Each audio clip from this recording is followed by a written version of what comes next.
Hi guys, reading your comments part 3. Paano palitan ng isda? Di ko po alam eh. Ate, alam mo naman YouTube to. Ate, wala lang eh. Nako. Nalunog. Isda ko. Ano po yung nalunog? Paka-explain po.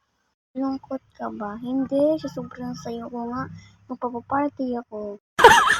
Ate, maganda ba ako? Di ko po masasagot yan. Ate, ano name ng game? Halata naman Minecraft, di ba? Ate, ano lasa ng tubig? Di ko po alam kung ano lasa niyan. Sementeryo na sunog lahat patay. Ay, nako. Oh my God. Ate, tumalon ako sa bubong namin. Bakit? Ano problema mo? Si Dora makakasagot niyan. Ate, wala. Gusto mo sapak? Ha?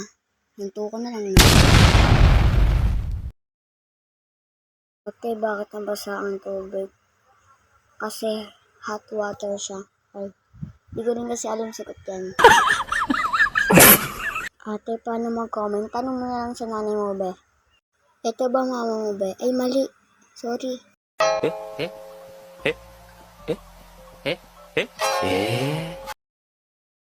Ate, bakit di mo pinapansin yung crush mo? Pinapansin, huy, Char. Sapakin kita dyan. Yun lang.